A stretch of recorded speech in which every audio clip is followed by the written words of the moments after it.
We have Gurpreet Gujral, who's Managing Director of Atrato Onsite Energy, Tom Williams, who is Partner and Head of Energy Infrastructure at Downing LLP, and Dhara Vyas, Deputy Chief Executive of Energy UK.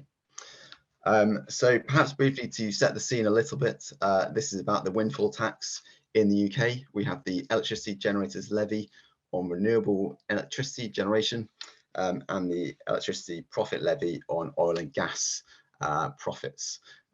It's been fairly controversial because the oil and gas levy is a levy on profits, whereas the electricity generator levy on renewables applies only to revenue, not profits. The oil and gas mechanism is at a rate of 25 to 35%, and the renewables mechanism is at a rate of 45%. In addition, the oil and gas levy comes with investment allowances, which will offset investment in future production in those spaces. And just earlier this week, we saw that the government will effectively remove or lessen that mechanism if and when energy prices return to what they call normal levels. But there's been no similar concession for the renewable levy. So lots for us to talk about here. And perhaps I could start with a question for you, Dhara, which is, do you think this is right? These different levy rates and renewables effectively being more highly taxed than oil and gas? Thanks, Frank, and thanks for having me here this morning. So do I think it's right? I think you have done a great job of just highlighting the difference in the way that renewables generation has been treated compared to oil and gas, and the impact that has politically, both on power generated today, but the signs that it sends for future investment. And I think that's one of the big things that is most worrying right now. Look, if we cast our minds back, customers were suffering. We were seeing really high energy prices, and there was a need to help them, particularly people who were struggling the most. A windfall tax raises revenue in the short term, but what it does is it runs that risk of increasing costs in the longer term. And this is my point about investment. It introduces uncertainty, it makes investors wary, and it makes other countries more attractive. I think there are technical arguments to be made about marginal pricing, which can lead to renewables securing larger inframarginal rents. But I think that the fundamental policy message that renewables being taxed more than oil and gas in a country with a net zero target is the concern here. Thank you very much. And would anyone else on the panel like to comment on that? Gurpreet or Tom? Yeah, look, I'm happy to chip in. I'm on the one side of this equation as well, right? And very much a renewable energy investor, have been for many years. I do think that there is an argument about taxing super profits in a period of extraordinary and unexpected power price growth. So I think you have to be a bit balanced about these things. I think for me, it is that message, as Dhara was saying, about what does that send about government message, sends about government policy if you have differential headline rates and you're taking you're taxing different parts of the stack.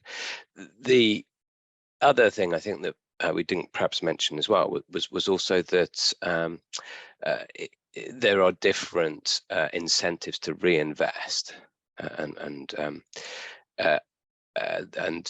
for renewables there is no incentive to reinvest, and for oil and gas there is, and that also is quite an extraordinary decision as well. So in a period where we are trying to get to renewable energy setting the price of power, and as a consequence that price of power being low for the long term, and we're trying to get there as soon as 7 years time, it does call into question why we are incentivizing long-term investment in oil and gas. So yeah, it's a very funny decision by the government, I think. Thanks. So I guess unless Gurpreet, you wanted to come in on that one? Yeah, look, I mean, I echo much of what Tom and Daria has just said. You know, I'm also a renewable energy investor, have been for quite some time, and you know, I think what it does do is create this sort of asymmetric risk reward profile, which makes it very which makes life uncertain. Now, often with this type of decision, with this type of windfall tax, there is a fundamental reason for doing it, and then there's a lot of collateral damage that gets in the way. And so I think you've got to hone in on the specific type of investor there is out there, and who this was, I guess, primarily designed to impact. And then, you know, evaluate how much of investment out there is being affected by that collateral damage, and there is, I think, quite distinct buckets of investors in that regard. Thanks. I think just briefly from our side at REA, we're a not-for-profit trade body for the renewables and clean tech sector. We accept that these are really extraordinary times, and the whole sector needs to play their part. You know, the entire economy has suffered from very high energy prices, and that is a fact, and we all need to play our part in this. But what we would like to see is a level playing field between the oil and gas provisions and the renewable provisions. And obviously bear in mind that renewables do have renewable power. It does have the CFD mechanism, and to some extent some support on the smaller scale. It's as Tom picked up on as well, you know, it seems very unfair to treat it so differently when it comes to future investment. So perhaps just stay on this, and in light of that, I mean, as an investor in renewables, Gurpreet and also Tom, is this a direct threat to future investment into renewables, these levies, or would you not put it as quite as stark as that? I think look, I think it really depends on the type of investor that you are. Okay, I think I touched upon this earlier. So in my world, I think there's three types of renewable energy investor. Historically, that's been an investor that's buying into a project that's subsidy driven, so fits and rots. Those types of investments, you have an underlying fixed stream of income, and that is the subsidy. And then on top of that, in some cases, you have the ability to sell energy into the merchant wholesale market. And clearly, when prices are very high, you really benefit from that. Now, those investors obviously putting in a lot of risk capital in those days when the technology was not as mature and the ecosystem was not as bankable, and so they are clearly being affected by this tax because of that merchant element.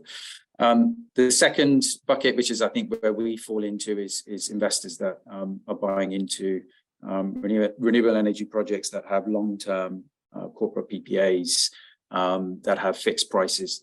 Most of those types of PPAs are sub £75 and therefore are probably not affected by this because of the fact that it's long-term. And then the third bucket, I would say, are investors that are more speculative, have a higher risk threshold, and are buying into projects with more merchant exposure. And clearly those PPAs will have a higher PPA rate and will probably be affected by this tax. Now, you know, in most industries, governments support risk takers, not curtail them. And I think that's the point, right? So in that third bucket, and to a certain extent, that first bucket, where an investor has taken either the technology risk or the power price risk in those short-term PPAs, in this new world with windfall levy, you are essentially curtailing the upside, and that's what I mean by that sort of asymmetric risk profile. And what that ultimately does is it points those investors to potentially other countries where there is those support mechanisms, like the US, like to a certain extent some parts of Europe and Asia. So it does have an impact on those types of investors. Great, no, thank you. That's really interesting. Yeah, Tom, any reflections on that for yourself? Is that a similar position for yourselves?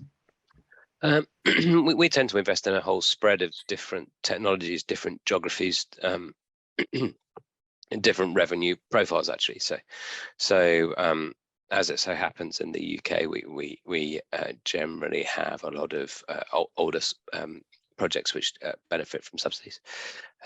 So similarly, I think not a significant impact on our business, but I think it does make you think about new investments. I think, and particularly, we have a very significant development business where in between now and kind of 2030, 2032, we're looking to invest about 4 billion of capital into that pipeline, and you've got to be quite sure about the regulatory environment for doing so, and that is, I don't think we're particularly unusual. I think that there are those sorts of sums are what many people are looking at trying to invest in order to try and hit our decarbonisation targets.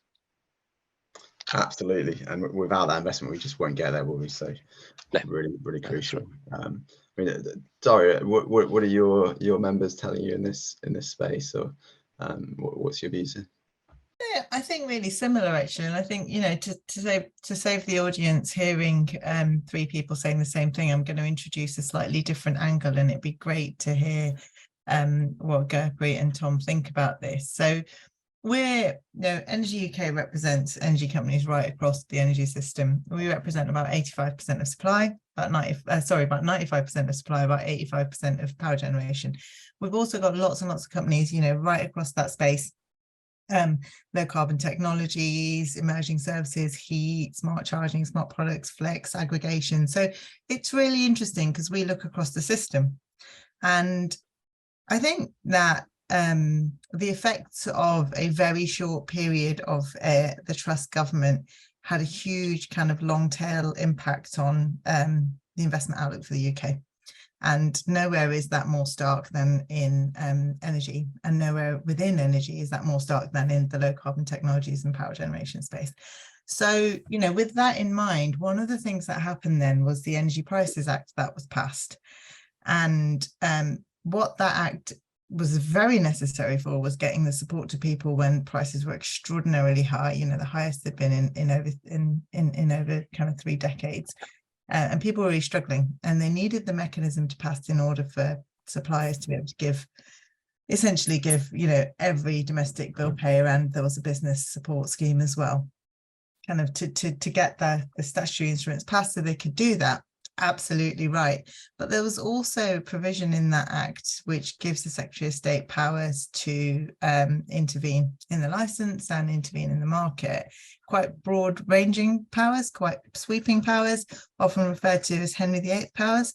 And I think that, one of the things we hear a lot from our members is that that's still a worry for investors. The fact that we are in a space where government can sort of unilaterally to intervene in the market puts investors off, because what it doesn't do is it doesn't indicate stability. It doesn't indicate a multi-parliament approach to kind of long-term investment outlook. It signals political intervention where markets need a much longer outlook, and that's a concern. So given we've got investors on this panel, I'd love to know whether that rings true for them, because that's certainly what we hear from our members. Yeah, look, I totally agree.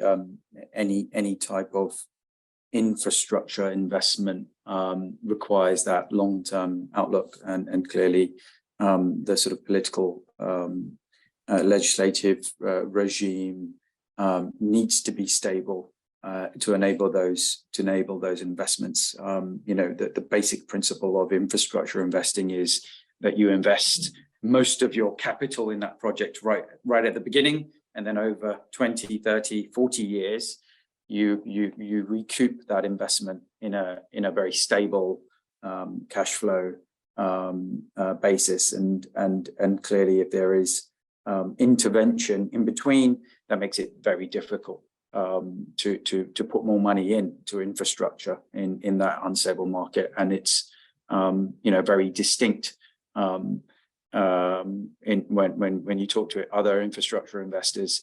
There are certain markets that they just simply won't touch because they've been burnt 10 years ago or 5 years ago in a totally different asset class, but it was a retroactive change. For example, we saw that a lot in parts of Europe when there were feed-in tariff changes in the solar space, and that's left a really sour taste. And it's really basic, right?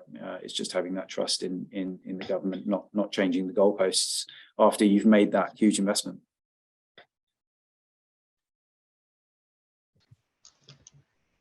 Yeah, look, not much to add, right? I mean, I think it's pretty self-evident. Consistency of policy, consistency of implementation of policy, gradual changes over time towards stated targets. Those are all the things that you kind of want to see from a government. Yeah, absolutely.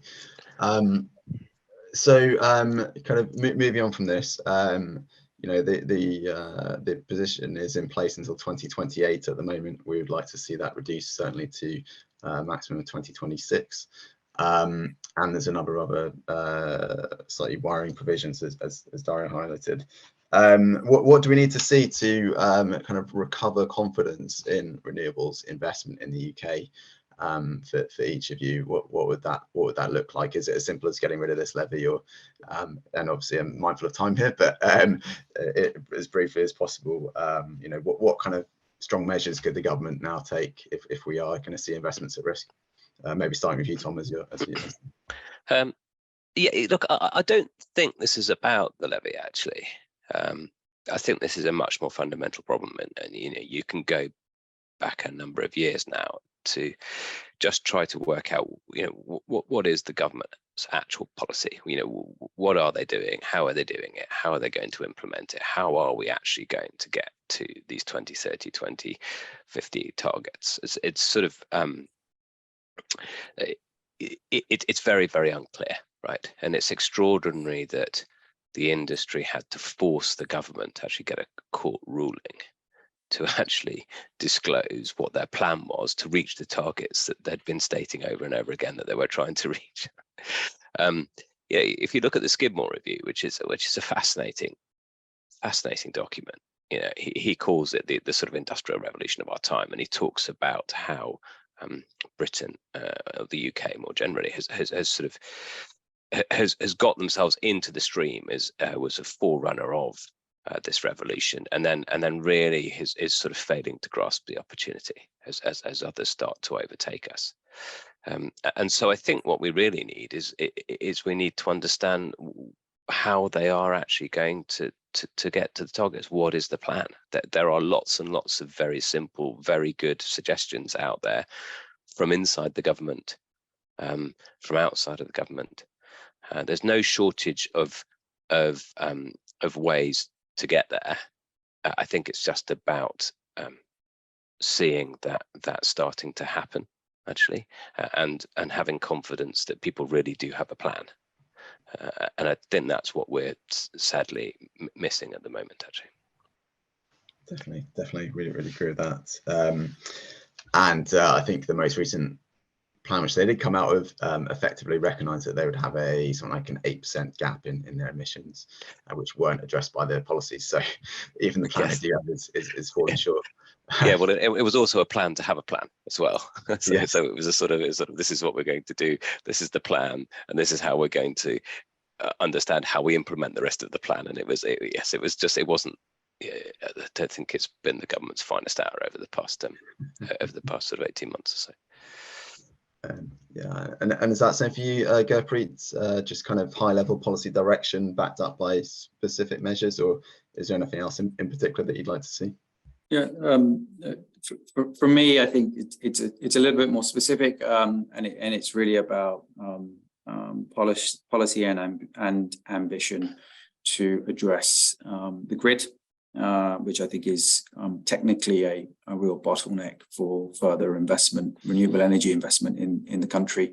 This isn't a huge surprise. This has been impacting many other regions in the world, countries in the world, where all of a sudden you're having a high penetration of renewable energy. So it shouldn't have been a surprise to anyone. This, I think, is holding back investment. It's delaying investment. It's delaying projects. It's making that uncertainty even more pronounced, I think, than the windfall tax. Some action needs to really be taken to address that, and that's really what the government's there for, I think. So I think that's really critical, I think, for this industry. Great, thanks. And Dhara, I'm sure you've got a very long shopping list of changes you'd like to see, but do you have a top three? I do. Tom and Gurpreet really did kind of cover the big ones. I think, look, you know, it's one of those things where we're in a weird space now because there's going to be a general election in 18 months or sooner. We can't have 18 months of a hiatus. We can't have 18 months of a pause.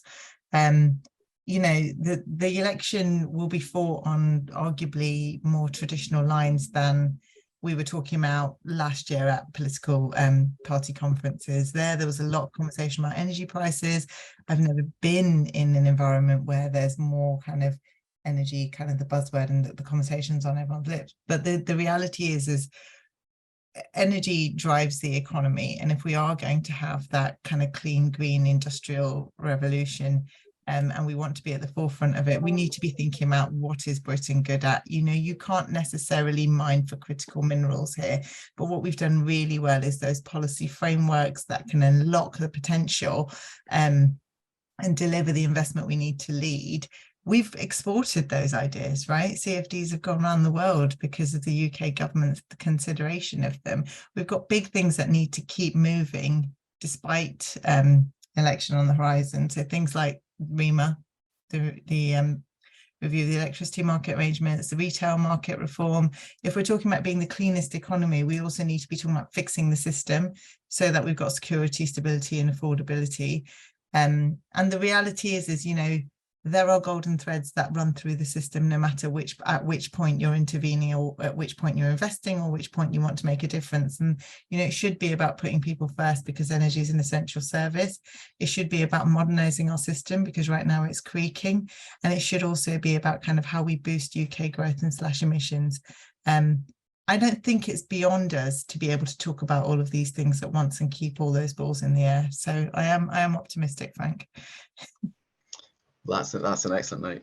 Thank you for that. So I'm keeping an eye on the Q&A and the chat because we want to make sure you in the audience you've got a chance to ask some questions if you'd like to. So please do put some comments or questions in the chat, and hopefully we'll have time to get to those. But just picking up on those points there. You know, personally totally agree with that. Never thought I'd see after several years in the sector the day when planning and grid become kind of words on mainstream politicians' lips, which is very refreshing to see.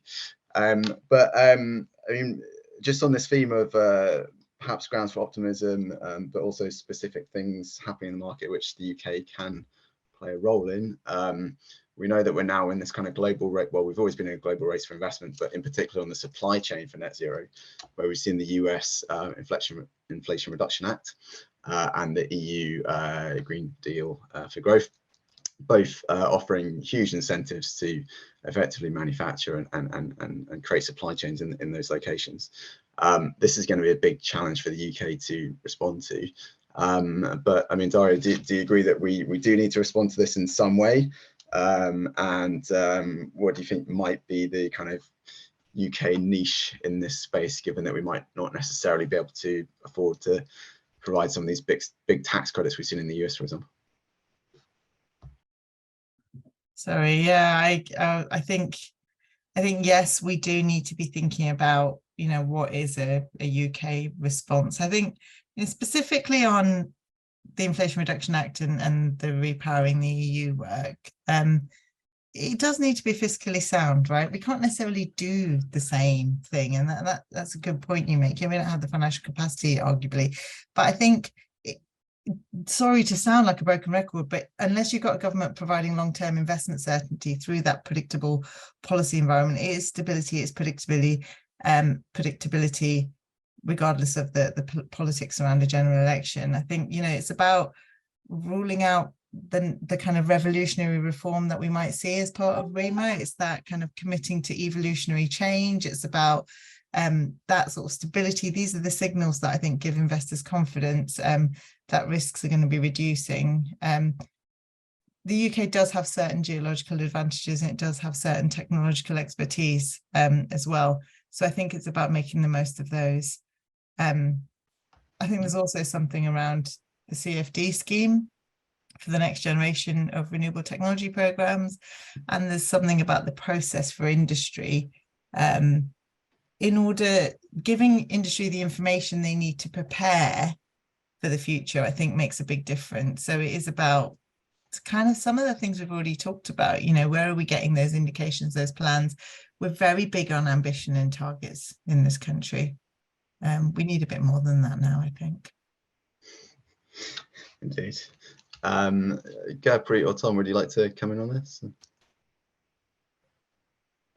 I think one point that I'd just like to make is you know, lots of people talk about the Inflation Reduction Act and it being passed, but the US has always had a really strong regime when it comes to subsidizing wind and solar, right? They've had the PTC and the ITC schemes for many years, I think over 10 years probably, and what they've been great at, I think, is passing legislation to extend these schemes every 4 or 5 years, which they've just done again recently.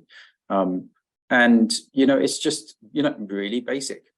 If you are incentivizing investors to put money into infrastructure for the long term, and you maintain that incentive and maintain the policy around it for that period of time, you know, looking forward 4 or 5 years, you will encourage manufacturers to set base in those countries. You will encourage investors. You will encourage people making career choices in specializing in that sector. You encourage that ecosystem, and you give confidence not just to investors but to accountants or lawyers who specialize in this space. To media professionals, to a whole cluster and ecosystem. It's really basic. It's really simple. I think at a high level. And so this IRA that's come about in the last few months is great, but this has been going on for years in America. I just think we can do the same. It's not that hard.